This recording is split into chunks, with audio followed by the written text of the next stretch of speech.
The shackles on Juliana Vance's wrists were cold. They bit into her skin, a sharp, iron reminder of how fast a life could burn down. The wagon wheel hit another rock, rattling her bones, shaking loose the dust from her tangled auburn hair. Spring of 1867, Idaho territory. She was 22 years old, and she was being sold. Her father, God rest his gambling soul, had left her nothing but his debts. The bank in Missouri had seized the farm so fast, the vultures hadn't even had time to circle. And the man who'd bought her contract, the one who'd dragged her west, had told her 3 days ago, "You'll fetch a good price in Idaho City. Lot of miners out there. Pretty thing like you. Might even end up a wife instead of just hired help." Juliana had spat at his feet. That earned her a slap and these iron restraints. Pride. 22 years had taught her pride. But pride wouldn't save her now. The wagon crested a hill, and the town spilled out below them. Idaho City. A sprawling, muddy patchwork of raw wooden buildings, smokestacks, and tents. Her heart didn't just sink, it shattered. This was her new prison. "We're here," her captor growled. "Best behavior at the auction, or I'll make sure you end up with the meanest son of a gun in this territory." The auction block was just a crude wooden platform in the center of the muddy street. But it was an auction block all the same. They sold human lives here. They called it indentured servitude contracts, but Juliana knew slavery when she saw it. She wasn't alone. 3 Chinese men stood with their heads down. Another woman, older, her face worn down by a life Juliana was just about to start. The buyers circled. Wolves, dusty hats, weathered faces, hungry eyes. Juliana stood tall. She would not give them her fear.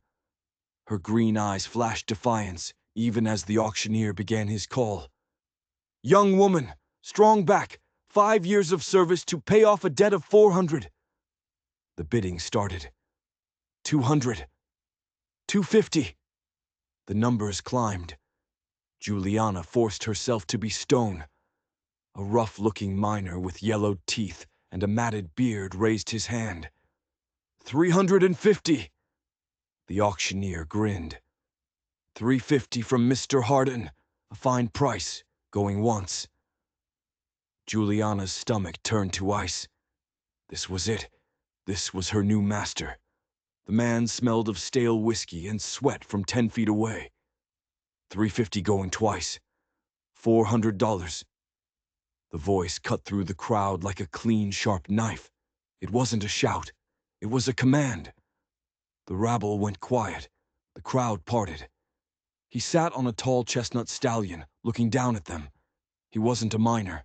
His clothes were dusty, but well made. A dark coat, a clean hat shadowing his face. He tilted his head up. Juliana caught her breath. Piercing blue eyes, a strong jawline dark with stubble. He wasn't looking at the auctioneer. He was looking right at her. $400 from Preston Everett, the auctioneer announced, his voice suddenly respectful. "Any advance on 400? The miner, Hardin, spat a stream of tobacco juice into the mud. But he was silent. No one else spoke. No one dared bid against Preston Everett.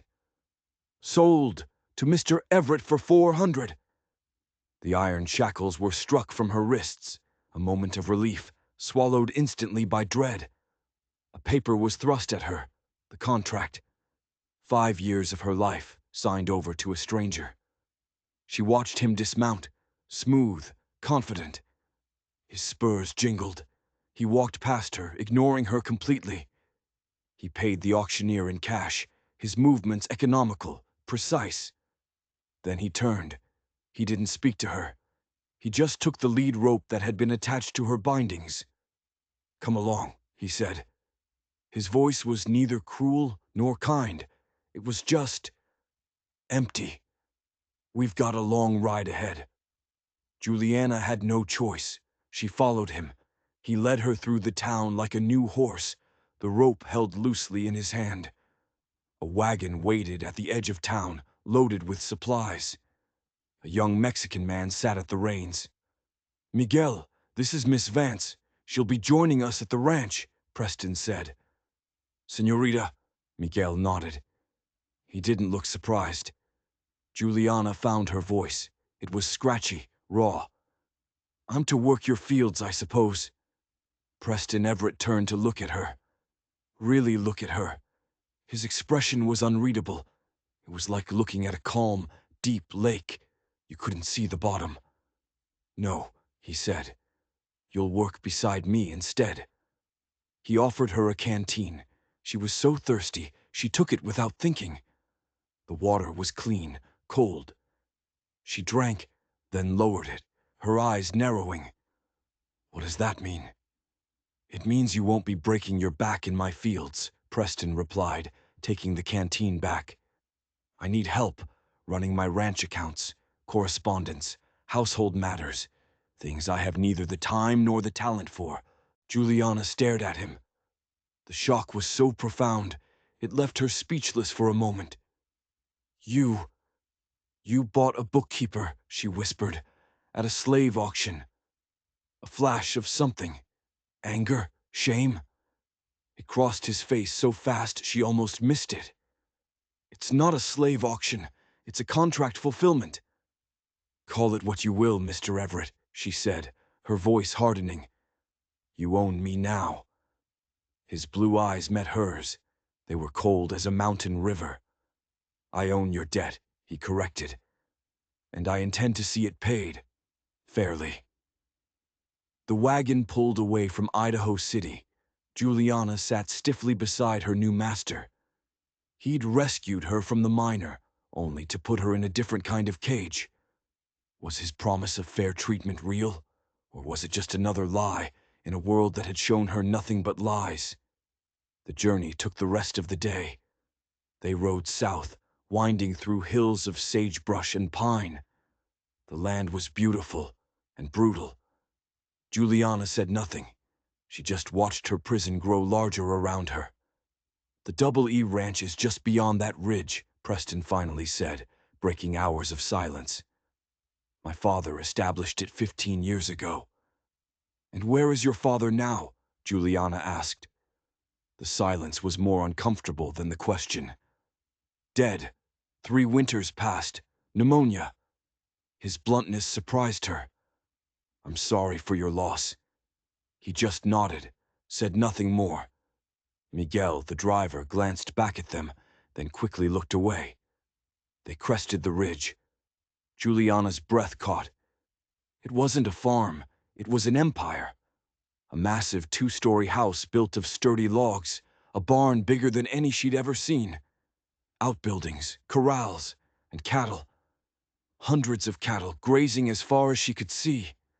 Fields of wheat stretched toward the horizon. "It's larger than I expected," she admitted. 2,000 acres, Preston said, a hint of pride in his voice. 500 head of cattle, good water rights. We grow enough grain to sell." "And how many work this land?" "Miguel oversees the farmhands. 10 men. My foreman, Hank Donovan, runs the cattle operation with another 8 cowboys, and Mrs. Abernathy manages the house." Juliana processed this. A staff, an operation. "And my duties?" Preston's jaw tightened. "We can discuss that after you've had a chance to rest." The wagon rolled up to the main house. The sun was setting, painting the sky in shades of blood, orange and purple. A stout woman with gray hair pulled into a severe bun marched out the front door, wiping her hands on an apron. "Mr. Everett, we weren't expecting you back." "Change of plans, Mrs. Abernathy," Preston said. He jumped down, then turned to offer Juliana his hand. She ignored it. She climbed down herself, her pride stinging more than her wrists. She would not accept his courtesy. Mrs. Abernathy's eyes narrowed.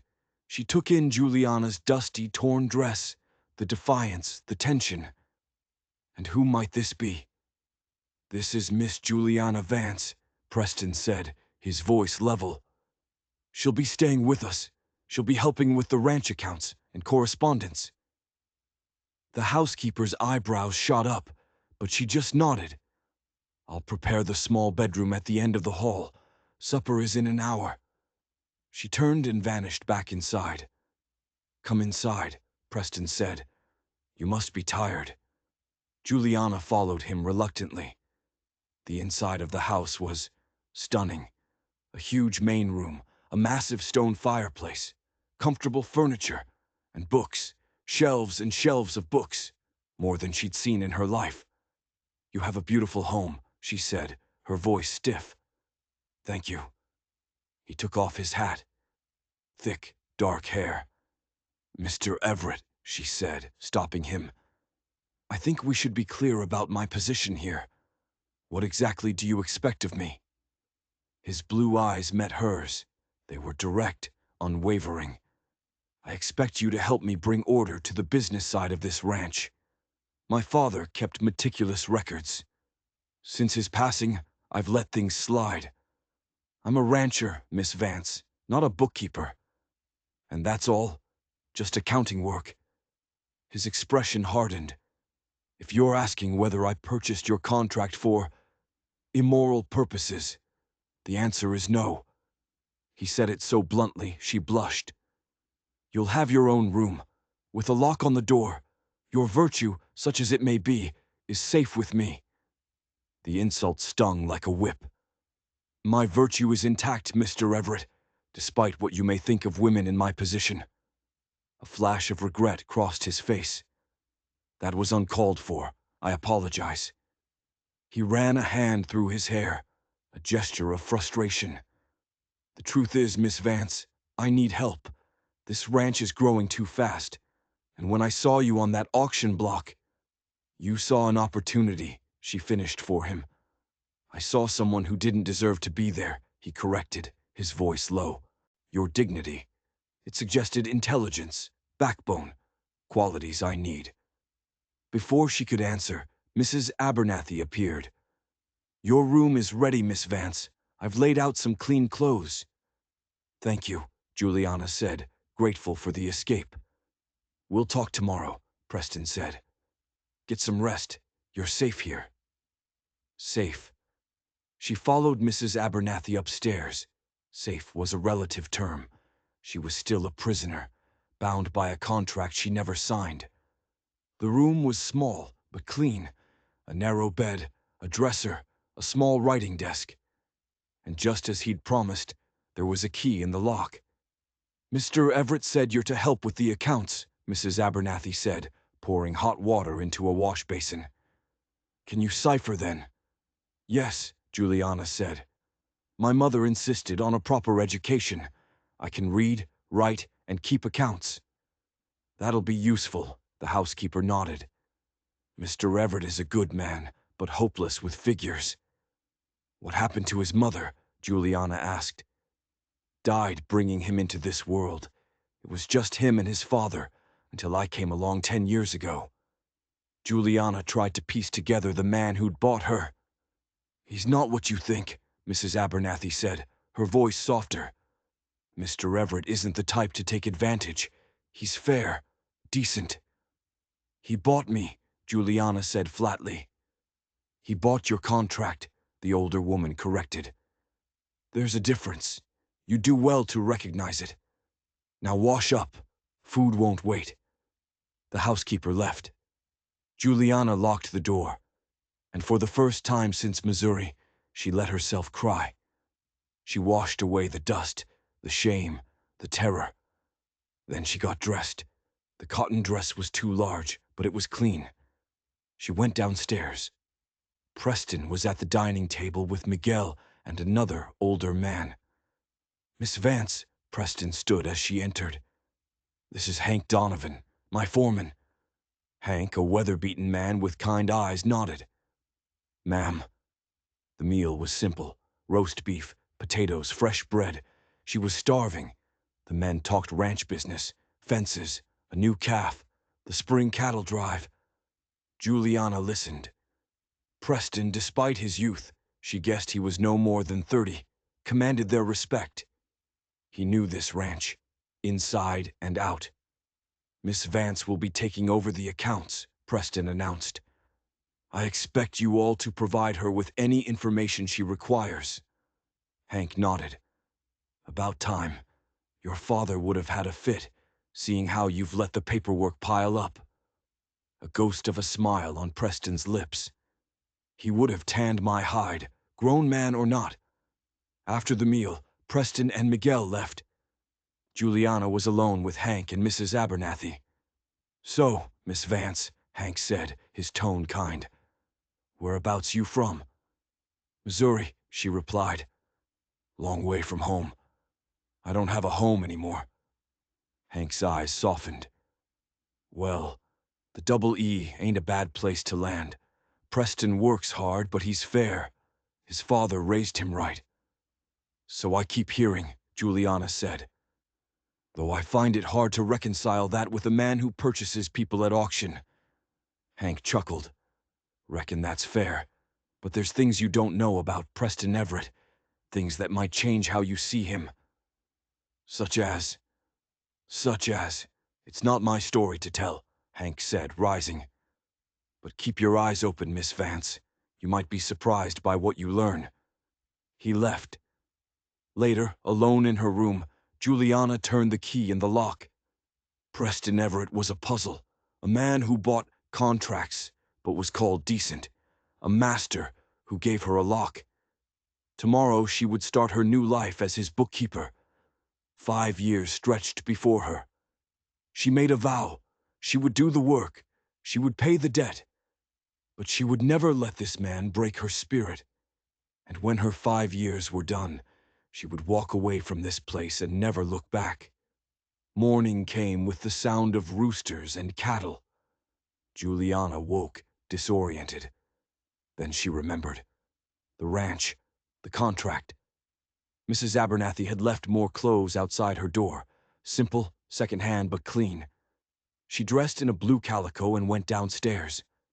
Preston was alone at the dining table, frowning over a newspaper. "Miss Vance," he said, looking up, "I trust you slept well." "Well enough." "The accounts," he said, folding the paper. "They've been neglected. I'm not even certain where we stand financially." "That seems unwise," Juliana said carefully. A bitter smile. "Downright foolish is more accurate. My father kept everything in perfect order. After he died, the paperwork fell by the wayside." "How bad is it?" 3 years of chaos," he admitted. "I've kept the receipts, but they're not organized."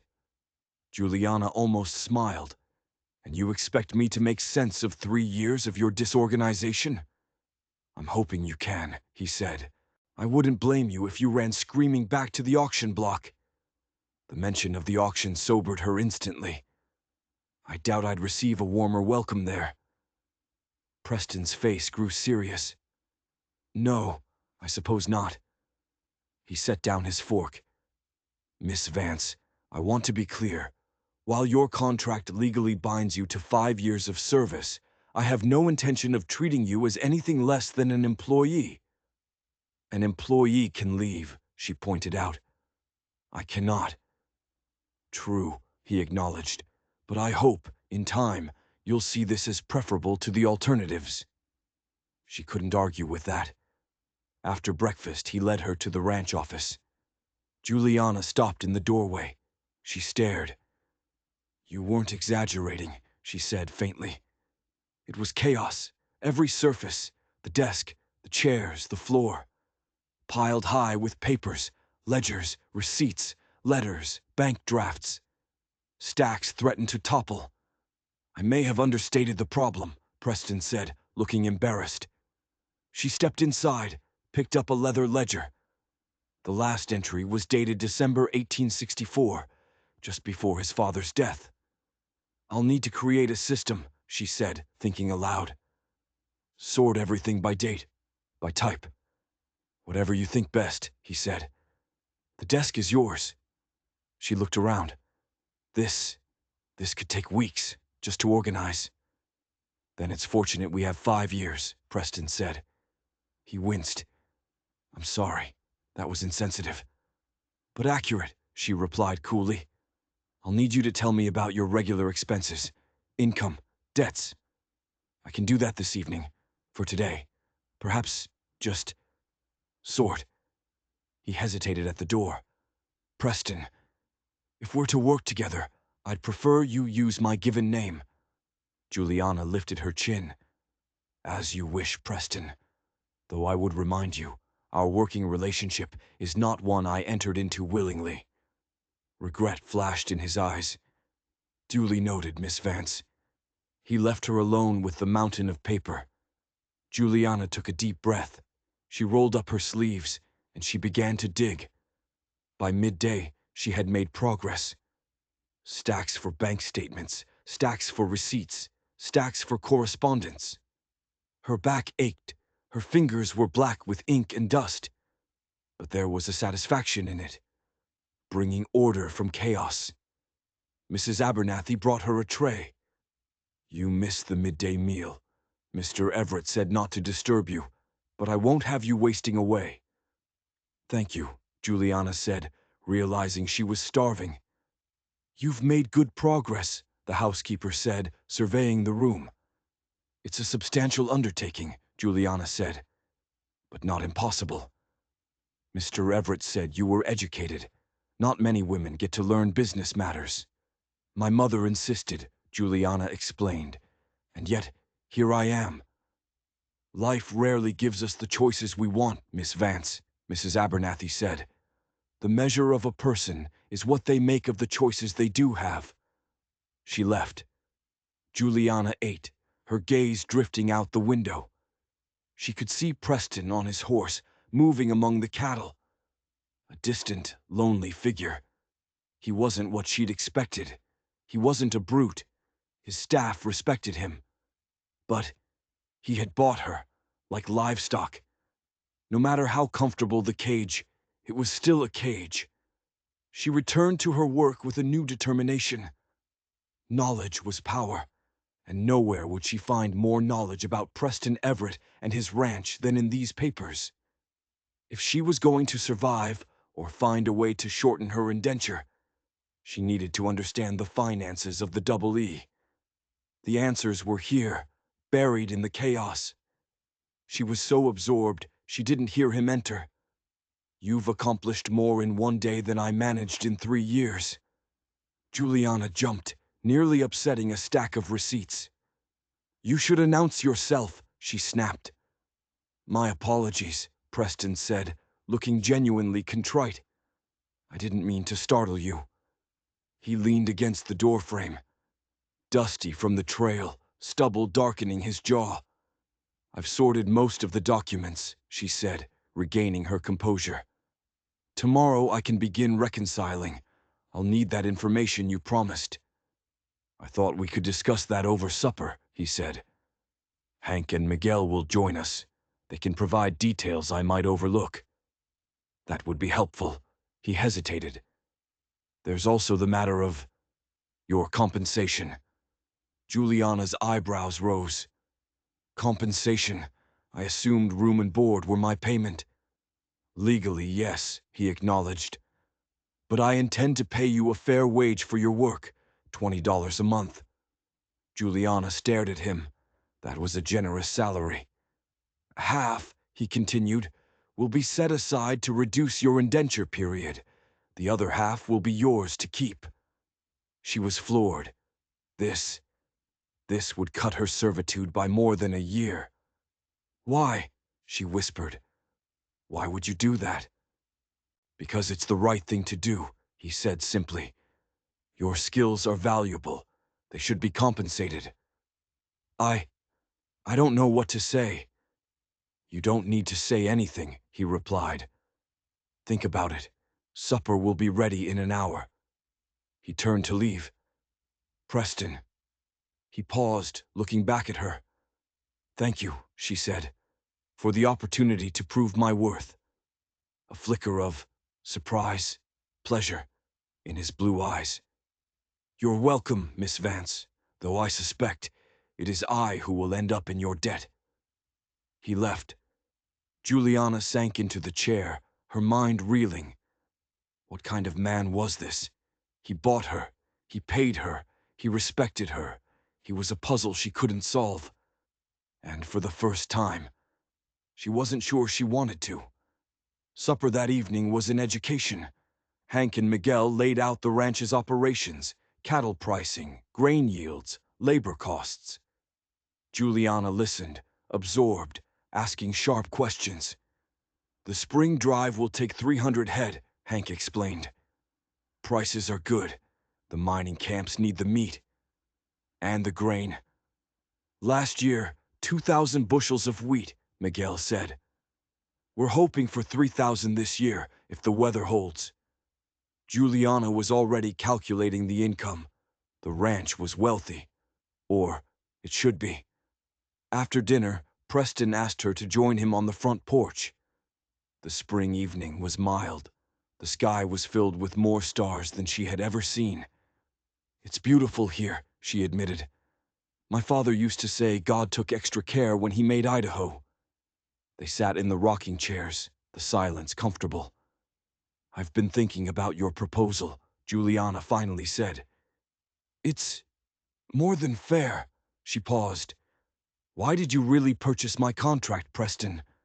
"The truth." He sighed, taking off his hat. "I was in Idaho City on business. I heard a young woman was to be sold." He stopped, searching for the words. "You what?" "I couldn't stomach the thought of what might happen to you," he said. "Some of the men in these parts, the mines, the lumber camps, it's no place for a woman, especially one like you. So it was chivalry. You spent $400 on a stranger out of chivalry." A bitter smile. "Chivalry, conscience, foolishness. I saw you on that block, head held high, and I couldn't walk away. You could have helped me without buying me." "How?" he asked. "Your debt was legal. Someone was going to buy your contract, at least with me. You have a safe place to work it off." She couldn't argue. "And the wage?" "That's business," he said firmly. "You're providing a valuable service, one that will likely save this ranch a great deal of money. I believe in fair payment for honest work." She studied him in the darkness. "You're a puzzle, Preston Everett." He chuckled softly. "I've been called worse." "I accept your terms," she said. $20 a month." He extended his hand. "Then we have an agreement." She hesitated. Then she placed her hand in his. His palm was warm, calloused, the hand of a man who worked. It was strong, but his grip was gentle. The contact lasted only a second, but it sent a jolt through her. She pulled her hand back, maybe too quickly. I should retire. Tomorrow will be a long day." "Of course." He stood with her. "Sleep well, Miss Vance." "Juliana," she corrected him, surprising herself. "If I'm to call you Preston, you should use my given name." A smile touched his lips. It transformed his serious face. "Good night, then, Juliana." "Good night, Preston." She walked to her room, her heart doing a strange, unfamiliar dance. He was her employer. He was her master. She had to remember that, no matter how compelling his smile. The weeks that followed fell into a rhythm. Juliana worked. She dug through the mountain of paper, and slowly, order emerged. She created new ledgers, she balanced the accounts, and she made a discovery. The Double E wasn't just stable, it was rich. Preston's father, Joseph, had made several wise investments. Cash reserves in the bank, shares in a promising silver mine near Silver City. "My father was more forward-thinking than I realized," Preston said, stunned, when she showed him. "These shares could be quite valuable." "They are," Juliana confirmed. "The mine is producing well above expectations. Your father's initial investment has already tripled." He looked at her, his admiration clear. "You've done remarkable work, Juliana." It's what you employed me for, she said, the word catching in her throat. A shadow crossed his face, the reminder of their beginning. As spring turned to summer, the tension between them eased. His reserve gave way to a dry wit. Her defensiveness softened. She grew to know the others. Mrs. Abernathy, stern but kind. Hank, gruff and polite. Miguel and his family, they all adored Preston. Juliana even discovered she could ride as well as any of the cowboys, a skill from her Missouri childhood. But as she worked, she found something else. Something wrong. Among the organized papers, a new file. Recent. It was a series of letters from a man named Wilson, a neighboring rancher. The letters were aggressive, offers to buy the Double E. The offers were low, insultingly low, and they were threatening. Accidents happen out here, one letter read. Be ashamed to see all your father's hard work go up in smoke. Juliana felt a chill. This wasn't just a business offer. This was a threat. She kept digging. The chaos of the last 3 years. It wasn't just Preston's neglect. She found bank statements, and she found it. A massive withdrawal. $1,000, just 2 months ago. There was no receipt, no ledger entry, just gone. She cross-referenced the date. It was the day after the last threatening letter from Wilson arrived. $1,000. It wasn't a purchase. It wasn't an investment. Juliana's blood ran cold. It was blackmail. She had to know. She confronted him that evening. He'd just come in from the fields, tired, dirty. Preston, I need to ask you about a withdrawal. $1,000, 2 months ago. There's no record of it. He froze. His entire demeanor changed. The warmth, gone, replaced by ice. That's ranch business, Miss Vance. Miss Vance. He hadn't called her that in weeks. I am managing your accounts. This is my business. Where did the money go? It's handled, he said, his voice clipped. Do not pursue it. He turned and walked out of the office, leaving her stunned. The trust they had been building, shattered in a single sentence. He was hiding something big. Hank found her later, staring blankly at the ledger. He's not a bad man, miss, the foreman said quietly. He's just trapped. Trapped by what, Hank? Hank shook his head. Ain't my story to tell, but that Wilson, he's a snake, and he's not alone. What do you mean? Be careful, Juliana. That's all. Keep your eyes open. Juliana couldn't let it go. She dug deeper. She read the letters from Wilson again. She looked at the local newspapers from the past 3 years. And then she found it. A name, mentioned in an old supply manifest. B. Hardin. She remembered the name.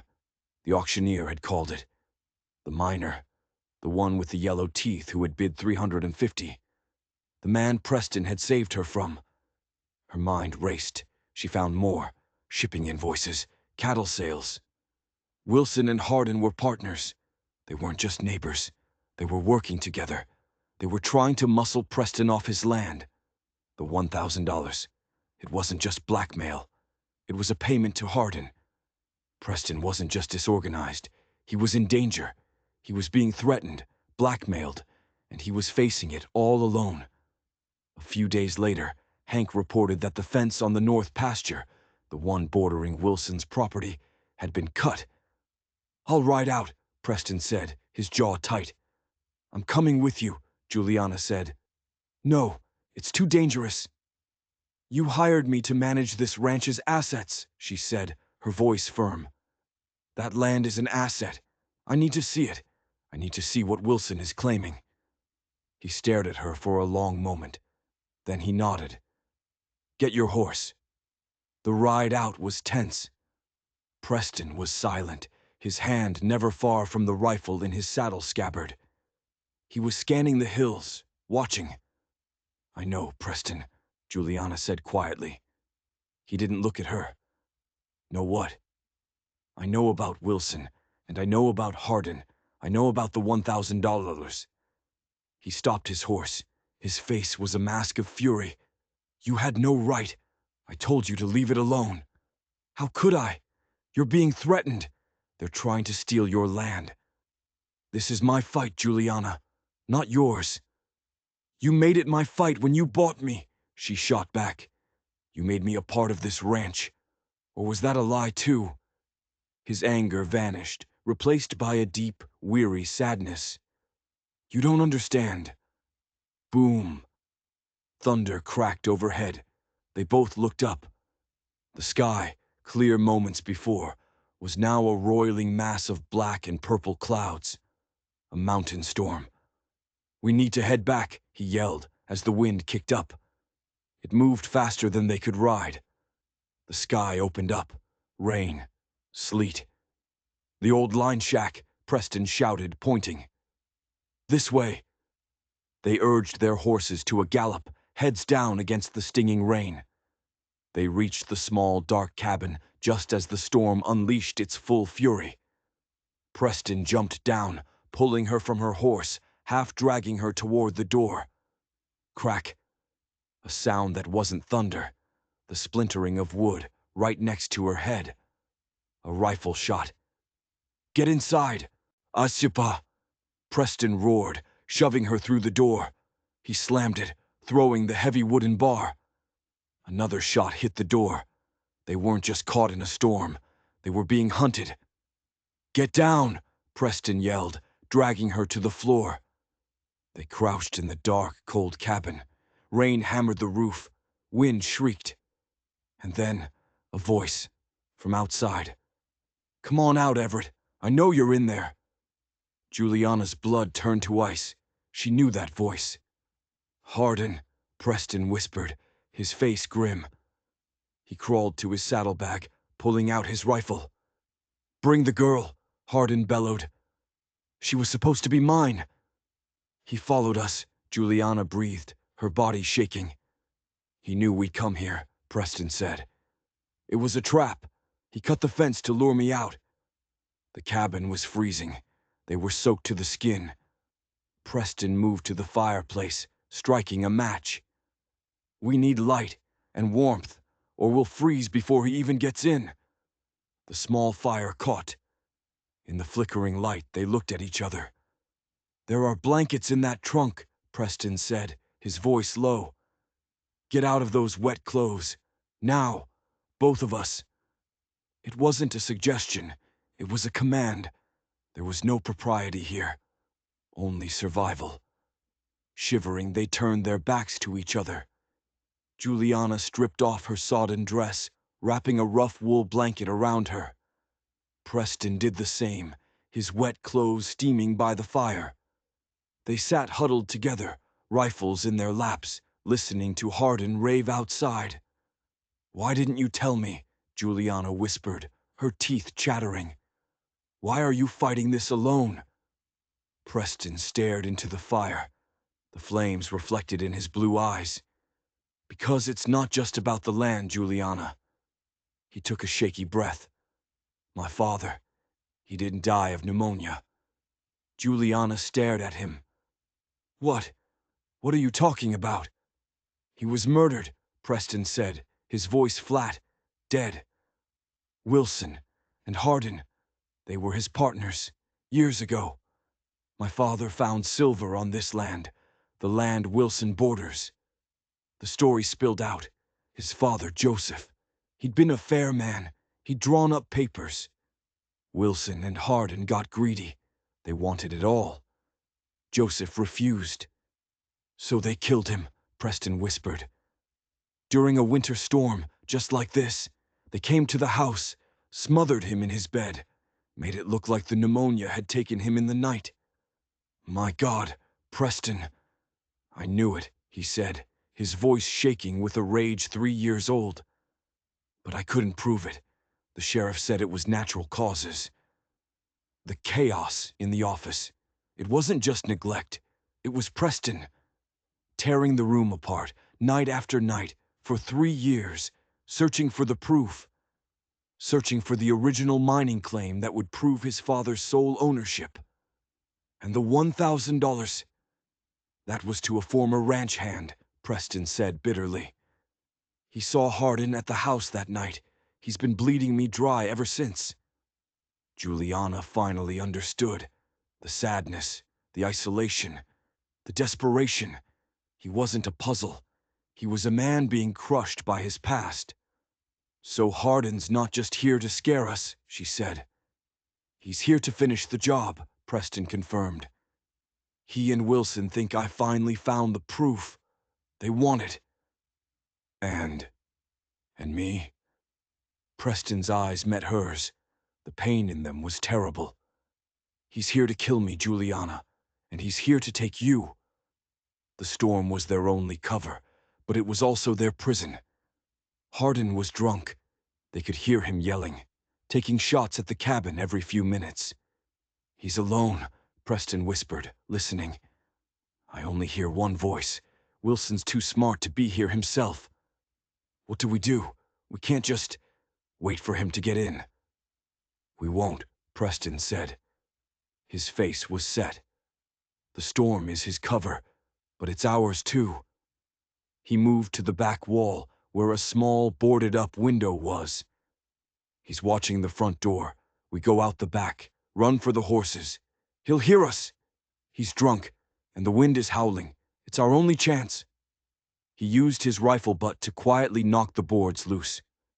When I say go, we go. Don't stop. Don't look back. Just get to the horses. He took a deep breath. Go. He kicked the boards out and they plunged into the storm. The wind and rain hit them like a physical blow. It was dark, chaotic. There, Preston yelled, pointing to the lean-to where the horses were. Everett! Hardin's roar. He'd seen them. A shot rang out. Juliana screamed, stumbling in the mud. Preston grabbed her, shoving her toward her horse. Daisy. Get on. Now! He practically threw her into the saddle. I'm not leaving you, she screamed, grabbing the reins. Yes, you are. He smacked the horse's rump hard. Ride! Get Hank! Get help! Daisy bolted, terrified. Juliana looked back. In the flash of lightning, she saw him, Preston Everett, standing alone in the mud. He raised his rifle, taking aim at Hardin, who was charging out of the darkness. Preston! She shrieked. 2 shots rang out, almost at the same time. Then, silence. Just the wind and the rain and the sound of her own sobs. She rode. She rode like she'd never ridden before. The world was a blur of rain and tears and terror. She didn't know how long it took.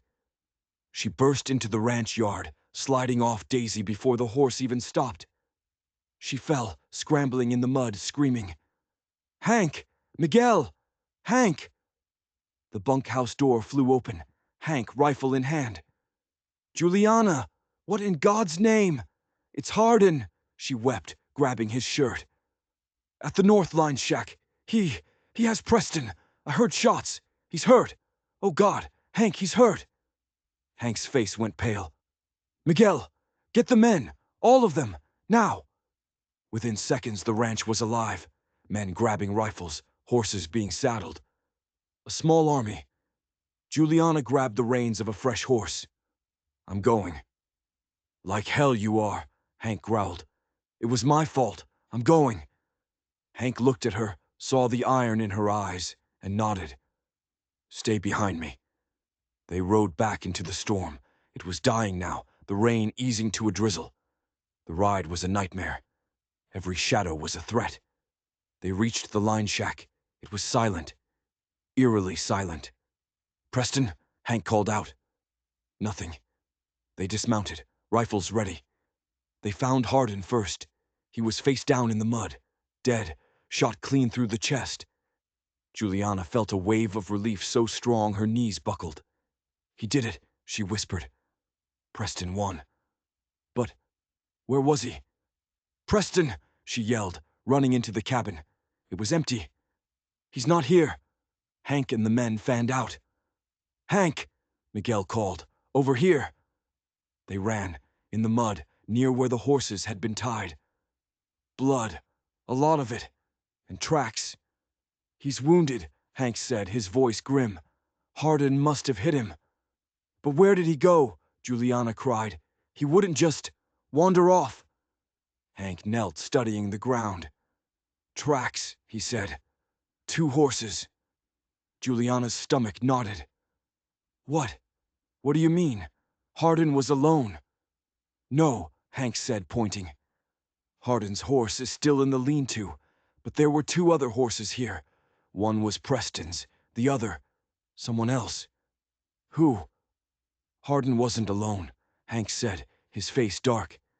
"Someone was with him. They watched him die, and then they took Preston." "Wilson," Juliana breathed. "It had to be Wilson. He was waiting." "Maybe," Hank said. "But look at these tracks." He pointed to the second set of hoof prints. "They're light, a smaller horse, and look at this. A boot print. Small, narrow." That's not a man's boot," Juliana said. "No," Hank said. "It's a woman's." They stared at each other. A woman? Who? Juliana's mind was racing. Mrs. Abernathy? No. Miguel's wife, Elena. Impossible. Then the pieces clicked. The town gossip Mrs. Abernathy had shared. The new arrival. "Hank," Juliana said, her voice shaking. "They didn't go toward Wilson's ranch, did they?" Hank looked at the tracks, leading away in the mud. "No, they're heading back toward Idaho City." "I know who has him," Juliana said. "Get the men. We ride. Now." They rode for town. Juliana's mind was a storm of its own. It couldn't be. It was insane. But the boot print, the tracks, the timing, they didn't ride to the sheriff's office. Juliana led them straight to the new schoolhouse at the edge of town. It was dark, but a faint light glowed in the back room. "Hank! Miguel! The back door!" Juliana ordered, sliding off her horse. "I'll take the front." She didn't wait. She kicked the front door open, and she saw him, Preston, tied to a chair. His shirt was soaked with blood from a wound in his shoulder. He was pale but conscious. And standing over him, holding a pistol, was "Miss Graham," Juliana gasped. "The new schoolteacher." Miss Graham smiled. It was a cold, ugly thing. "Miss Vance, how intuitive of you. I underestimated you." "Let him go," Juliana said, her voice shaking. "Oh, I don't think so," the schoolteacher said, pressing the gun to Preston's head. Who are you?" "My name is Graham," she said. "Annabelle Graham, but my real name is Annabelle Wilson." Preston's head lolled up. "Annabelle. It's Wilson's daughter," Juliana realized, horrified. "Clever girl," Annabelle sneered. "My father, he's a fool, a weak, drunken fool. He's been trying to buy this land for 3 years." You were the one," Juliana said. "The threats, the blackmail. It was you." "Of course it was me," Annabelle shrieked. "Hardin was my tool. My father was my bank. But I was the brains." "Why?" Juliana asked, trying to stall, trying to see where Hank was. "Why do this?" "Because of him!" she spat, jabbing the gun at Preston. "Because of what his father did to my family." He didn't do anything," Preston managed, his voice weak. "The partnership was legal." "It was supposed to be more than a partnership," Annabelle screamed. The story tumbled out, a torrent of venom and madness. Years ago, before Preston's father died, the partnership was strong, and to seal it, an arrangement, a marriage, between Preston and Annabelle. "He refused me," she hissed, her face ugly with rage. "He saw me, and he refused me, said he would only marry for love. He humiliated me. He broke the engagement. That's what broke the partnership." Joseph Everett, angry at the insult, had cut Wilson out. Legally, her father, Wilson, became a drunk. Hardin, who had wanted a piece of the mine, became her loyal attack dog. And Annabelle, she became a monster. "I'm the one who killed his father," she whispered, a terrible smile on her face. "I'm the one who held the pillow over his face, while my father and Hardin held him down." You devil," Juliana breathed. "He laughed at me," Annabelle said. "And then, you showed up. This auction trash, and he looked at you, the way he was supposed to look at me." She'd been in Idaho City for months, posing as the school teacher, watching, pulling the strings. "I sent Hardin to the shack to kill him, but that oaf, he got himself killed instead. So I waited, and when Preston collapsed from his wound, I just picked him up." "It's over, Annabelle," Juliana said. "Let him go." "Oh, it's over," Annabelle agreed. "He wouldn't have me. He can't have anyone." She raised the pistol, cocking the hammer. "No!" The back door exploded open. Hank and Miguel burst in. Juliana didn't think. She dove, tackling Annabelle at the knees. The gun went off. The shot went wild, into the ceiling. They crashed to the floor. Annabelle was strong, fighting like a wildcat, scratching, biting. Then Hank was there, dragging her off, pinning her arms. "You'll all pay!" Annabelle screamed, her face contorted. "You'll all pay!" Juliana ignored her. She ran to Preston, pulling a knife from her boot to cut the ropes. He slumped forward, into her arms. "Juliana," he whispered. "I'm here," she wept, holding him. "I'm here. You're safe." The sheriff and Judge Parker burst in. Hank had alerted them on the way. They stared at the scene. The bleeding rancher. The school teacher, spitting and cursing, held by two ranch hands. "Judge," Hank said, I think you'd better arrest her for the murder of Joseph Everett." Weeks later, Preston was recovering. His arm was in a sling, but the color had returned to his face. Annabelle Wilson and her father were in jail. Her confession, screamed in the schoolhouse, had been enough.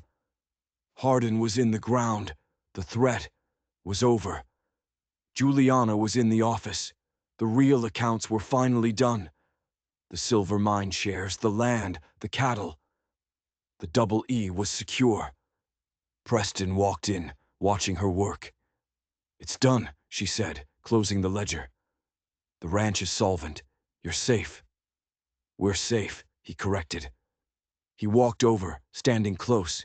He didn't touch her. "Juliana," he said, his voice quiet. "I need to tell you something. About the auction." "You don't have to." "I do. I didn't just happen to be there." She looked up. "What do you mean?"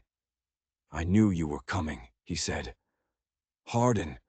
He was bragging, in the saloon, bragging that Wilson had arranged for a special girl to be on the block, a present for him, after he'd broken me." Juliana felt sick. They arranged for me? For him?" "Yes. Wilson paid off your father's debt. Then he sold the contract to that auctioneer. Specifically to get you here. To give you to Hardin. As a prize." She stared at him, the full horror of it sinking in. "So I went there," Preston continued, his voice raw. "I went there to buy you, to save you from him. I paid $400 because I knew he couldn't match it.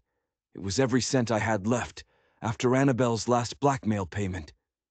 He'd sacrificed everything, for a stranger."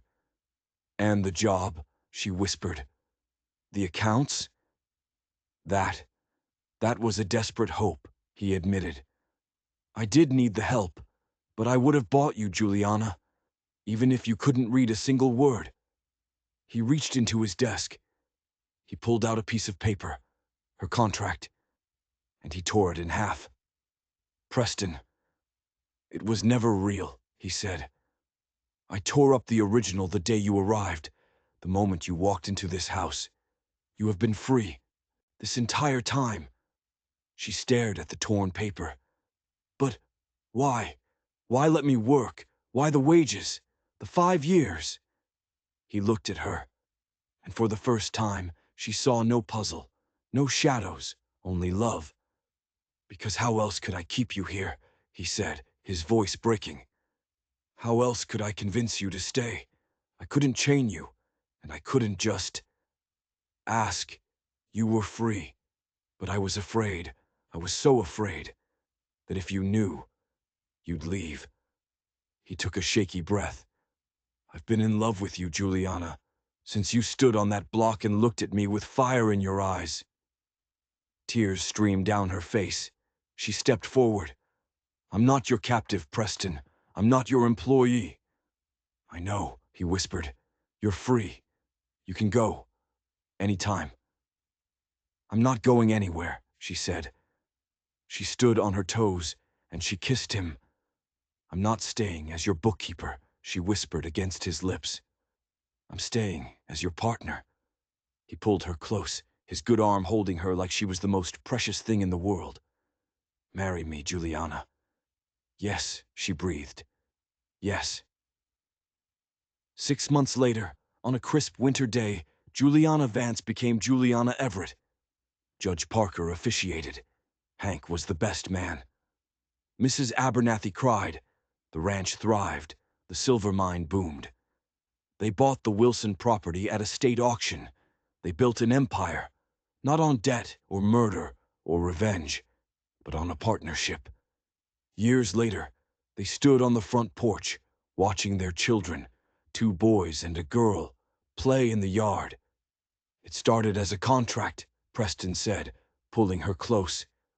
Juliana leaned her head against his shoulder, looking out at the land that was her home. But it ended as a family. A story that started with a $400 debt and ended with a love that paid for it all. If you enjoyed this story and want to hear more tales of darkness, survival, and unexpected justice, don't forget to like and subscribe.